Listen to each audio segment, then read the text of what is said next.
الحمدللہ رب العالمین والصلاة والسلام علی سید المرسلین، اما بعد۔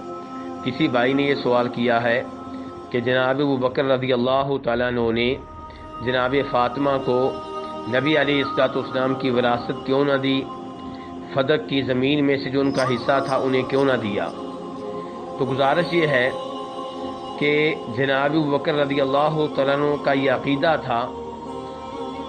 کہ نبی علیہ السلام نے یہ فرمایا ہے کہ ہم انبیاء کرام جو چھوڑ کر جائیں وہ صدقہ خیرات ہے، اس کا کوئی وارث نہیں بن سکتا۔ اور یہ حدیث بالکل صحیح ہے، اور یہ حدیث ان احادیث میں سے ہے جو شیعہ کتب میں بھی موجود ہے۔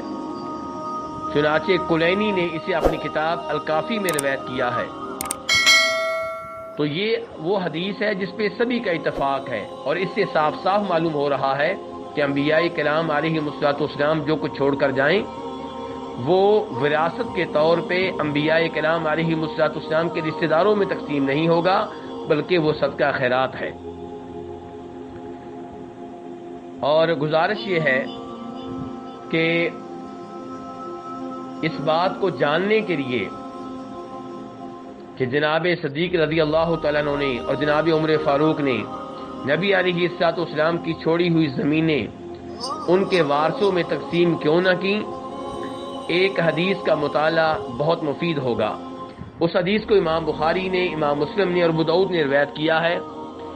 اس کا مفہوم میں آپ کے سامنے رکھنا چاہوں گا۔ مالک بن اوس رضی اللہ تعالیٰ عنہ بیان کرتے ہیں کہ میں جناب عمر فاروق کے پاس تھا کہ ان کے پاس جناب عثمان آئے، عبد الرحمن بن عوف آئے، زبیر بن عوام آئے، سعد بن ابی وقاص آئے، اور پھر اس کے بعد جناب عباس اور جناب علی آئے رضی اللہ تعالی عنہم۔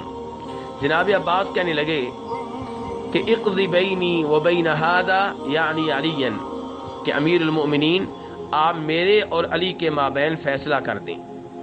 تو یہ صحابہ کرام جو ان سے کچھ ہی دیر پہلے آئے تھے انہوں نے بھی تائید کی اور کہا ہاں امیر المؤمنین آپ ان کے درمیان فیصلہ کر دیں تاکہ ان دونوں کو سکون مل جائے۔ جناب عمر فاروق کہنے لگے ذرا ٹھہر جاؤ۔ پھر انہوں نے ان سب کو مخاطب کر کے کہا کہ میں تم سب کو اس اللہ کی قسم دیتا ہوں جس کے حکم سے آسمان و زمین قائم و دائم ہے، کیا تمہیں یہ معلوم ہے کہ اللہ کے رسول علیہ السلام نے کہا تھا لا نورث ما ترکنا صدقہ، کہ ہم جو چھوڑ کر جائیں وہ صدقہ خیرات ہے، اس کا کوئی بھی وارث نہیں بن سکتا۔ تو ان سب نے تائید کی کہ بالکل ہمیں یہ معلوم ہے کہ نبی علیہ السلام نے یہ کہا تھا۔ جناب عمر فاروق کا دوسرا سوال یہ تھا کہ نبی علیہ السلام کو جو زمینیں اللہ تعالیٰ نے دی تھیں اور جو آپ کے لیے مخصوص تھیں ان میں سے آپ آمدنی کے طور پہ 1 سال کا حصہ رکھ لیا کرتے تھے، اور ان زمینوں کی آمدنی میں سے آپ اپنے اہل و عیال کے لیے 1 سال کا حصہ رکھ لیا کرتے تھے، اور دیگر مال آپ اللہ تبارک و تعالیٰ کی راہ میں تقسیم کر دیتے تھے۔ ان سب سے جناب عمر فاروق نے پوچھا کیا ایسے ہی ہے؟ ان سب نے تائید کی کہ بالکل ایسے ہے۔ جناب عمر فاروق کہنے لگے پھر جب پیارے حبیب علیہ السلام فوت ہو گئے تو جناب ابو بکر نے کہا کہ میں آپ کا خلیفہ ہوں، اور عباس آپ اور یہ علی تم دونوں آئے تھے ابو بکر کے پاس رضی اللہ تعالی عنہ، اور تم دونوں اپنی اپنی وراثت مانگ رہے تھے۔ عباس رضی اللہ عنہ آپ یہ کہہ رہے تھے کہ مجھے میرے بھتیجے کی وراثت میں سے بطور چچا میرا حصہ دیا جائے،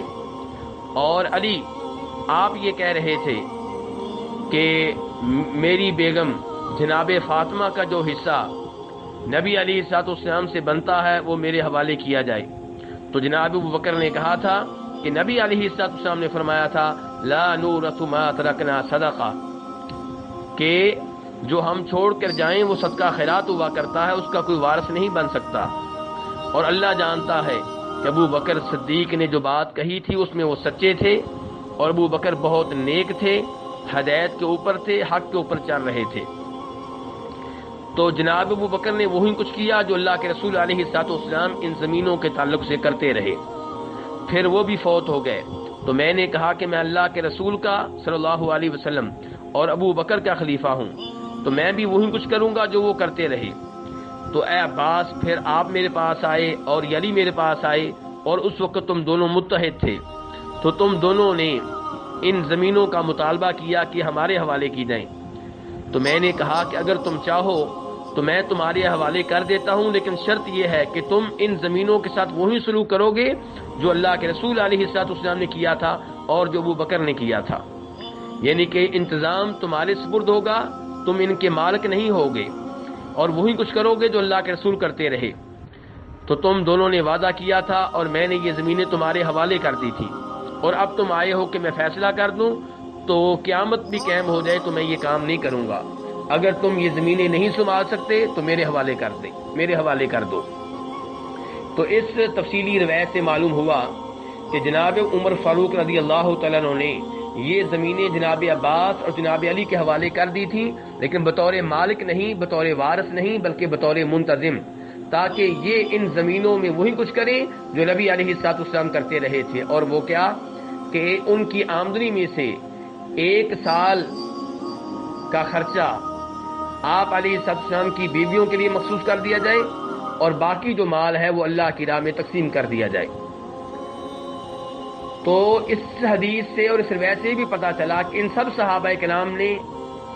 اس حدیث کی تائید کی کہ واقعی یہ نبی علیہ الصلوۃ والسلام کا فرمان ہے۔ تو اس لیے جناب صدیق نے، جناب عمر فاروق نے، دیگر صحابہ کرام نے ان زمینوں کے تعلق سے وہی کچھ کیا جو نبی علیہ الصلوۃ والسلام کی حدیث کا تقاضا تھا۔ اور یہاں پہ یہ بات ذہن میں رہنی چاہیے کہ جناب ابو بکر نے اگر جناب فاطمہ رضی اللہ تعالیٰ عنہا کو بطور بیٹی وراثت نہیں دی تو انہوں نے جناب عائشہ کو بھی بطور بیوی وراثت نہیں دی، جبکہ جناب عائشہ ان کی بیگم تھی۔ جناب عمر فاروق رضی اللہ تعالیٰ عنہ نے اپنی بیٹی جناب حفصہ کو بطور بیٹی نبی علیہ الصلوۃ والسلام کی زمینوں میں سے بطور وراثت کچھ نہیں دیا۔ اور پھر یہ بھی ذہن میں رہے کہ ایسا وقت آیا کہ جب جناب علی خلیفہ بنے تھے، خود انہوں نے بھی ان زمینوں کو اپنے بیٹوں میں بطور مالک اور بطور وارث تقسیم نہیں کیا، انہوں نے بھی ان زمینوں میں وہی کچھ کیا جو نبی علیہ الصلوۃ والسلام کرتے رہے، جو جناب صدیق کرتے رہے، جو جناب فاروق کرتے رہے، جو جناب عثمان کرتے رہے۔ تو اس لیے اس بات پہ کوئی حیرانگی نہیں ہونی چاہیے، جناب صدیق نے وہی کچھ کیا تھا جو نبی علیہ الصلوۃ والسلام کی شریعت کا تقاضا تھا۔ واللہ تعالی اعلم۔